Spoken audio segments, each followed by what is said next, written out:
O que acontece se você acidentalmente colocar sua mão em um acelerador de partículas? Uma pergunta desagradável que, infelizmente, foi respondida de forma trágica no Vietnã durante o incrível incidente de Hanoi.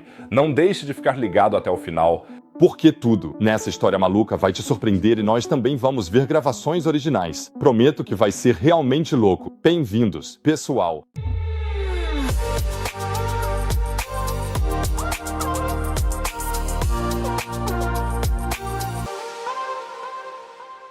Hoje vamos viajar para o Vietnã, mais precisamente para o Instituto de Física Nuclear de Hanoi. Esse instituto tinha 2 aceleradores de partículas, dos quais apenas um ainda estava funcionando em 1992. Um presente da União Soviética de 1982. O chamado micróton MT-17. Era um modelo experimental e o manual de operação estava disponível exclusivamente em russo. Não parece ter as melhores condições para uma operação segura, né?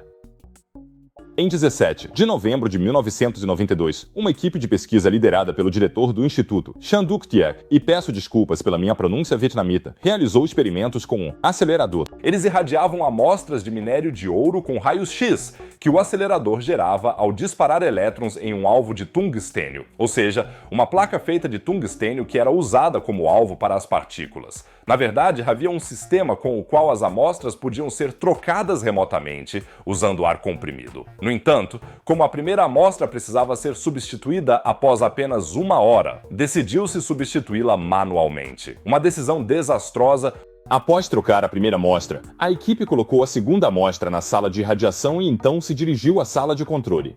No entanto, o diretor pediu sabão a uma assistente para lavar as mãos e ela disse ao operador na sala de controle, quando ele passou, que o experimento estava pronto e que o acelerador poderia ser ligado.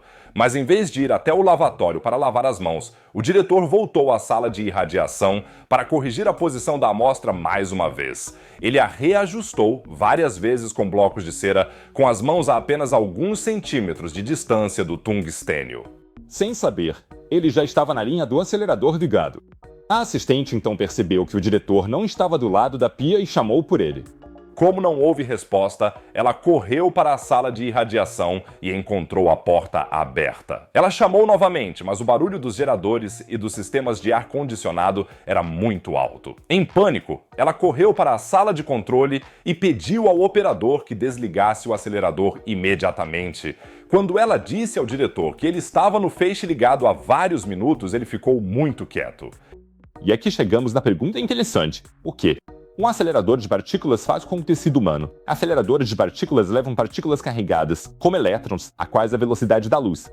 Os aceleradores de partículas aceleram as partículas carregadas, como os elétrons, até quase a velocidade da luz. Todos conhecem a fórmula E é igual a mc ao quadrado, mas poucas pessoas sabem que essa é apenas a versão simplificada. A fórmula completa é I ao quadrado igual a m ao quadrado vezes c, o 4 mais p ao quadrado vezes c ao quadrado. A segunda parte descreve o momento e só se torna relevante quando um objeto se aproxima da velocidade da luz. Então, o momento domina a energia total e leva ao fato de que precisaríamos de uma quantidade infinita de energia para atingir exatamente a velocidade da luz.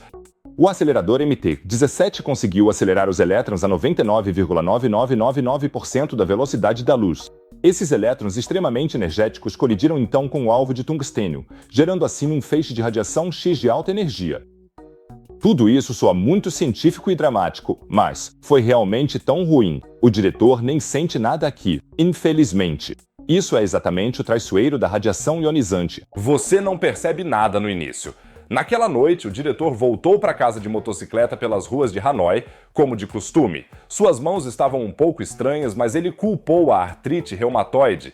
Ele foi trabalhar normalmente por 8 dias. Um check-up de rotina não revelou nada de anormal, embora ele tenha contado ao médico sobre o incidente, mas então as coisas pioraram. Suas mãos ficaram cinza, incharam e doeram.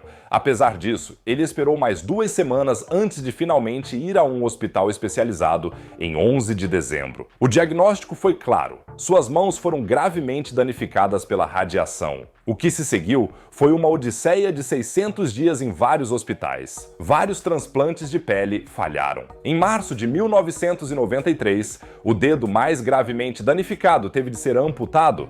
O dedo foi então enviado a um laboratório de biofísica em Moscou para fins de pesquisa. Uma decisão macabra, mas de certa forma importante, pois não é sempre que você tem a oportunidade de examinar tecidos humanos danificados por radiação. 159 dias após o acidente, o diretor foi transferido para um hospital em Paris. Lá, um outro dedo foi amputado e a mão direita foi operativamente costurada ao abdômen do diretor, na esperança de prevenir uma infecção, estimular o crescimento do tecido e, por fim, conseguir salvar a mão.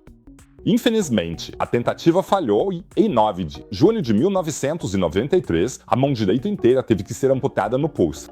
A mão esquerda parecia estar se recuperando inicialmente, mas em outubro a necrose retornou. O quarto e o quinto dedos também tiveram que ser amputados. E após 600 dias, o diretor finalmente foi liberado do hospital, com apenas uma mão parcialmente funcional. Uma história realmente trágica que inevitavelmente levanta a questão: como isso pode acontecer? As investigações da Agência Internacional de Energia Atômica, AIEA, revelaram várias falhas graves de segurança. O instituto não tinha pessoal treinado em proteção radiológica.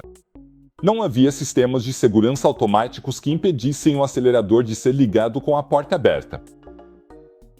Os tempos de radiação não eram controlados eletronicamente, mas, incrivelmente, eram cronometrados com um relógio de pulso. Confiava-se que os funcionários se avisassem verbalmente quando alguém entrava na sala de radiação. Até os dutos de cabos e os dutos de ventilação estavam mal construídos e permitiam que a radiação escapasse livremente para o exterior. A dose de radiação na sala de controle era 5 vezes maior do que na cidade fantasma de Pripyat, que fica a apenas 3 quilômetros da usina nuclear de Chernobyl. Então, qualquer funcionário da Agência Federal de Proteção ao Trabalho teria enlouquecido lá. É incrível que a radiação dos funcionários nunca tenha sido medida. Bem, na verdade não é tão incrível, pois o Instituto simplesmente não tinha os equipamentos de medição necessários. O Vietnã era, naquela época, um país em desenvolvimento absoluto e tinha que lidar com recursos muito limitados. A AIEA concluiu que um acidente desse tipo, nessas circunstâncias, era inevitável mais cedo ou mais tarde. O padrão de segurança era tão baixo que, na verdade, é um milagre que algo não tenha acontecido antes. Após o acidente, finalmente foram implementadas medidas de segurança básica. A porta da sala de radiação foi trancada com um sistema de bloqueio magnético e um cadeado. Sinais de alerta e desligamentos de emergência foram instalados. Mas o verdadeiro escândalo é que foi preciso um incidente tão trágico acontecer antes que esses padrões mínimos absolutos fossem implementados. E é especialmente amargo que os cientistas do Instituto eram altamente qualificados. O diretor era um físico experiente, mas, sem recursos adequados, treinamento e supervisão governamental, até mesmo a melhor equipe, não conseguiu evitar um dos piores acidentes com um acelerador de partículas.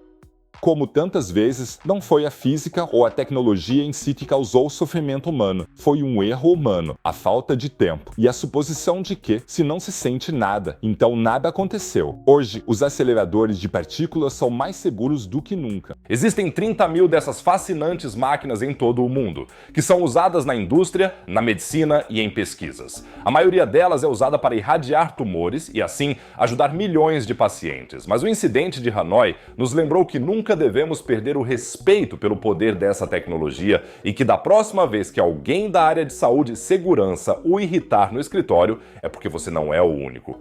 Vocês consigam ter um pouco mais de compreensão.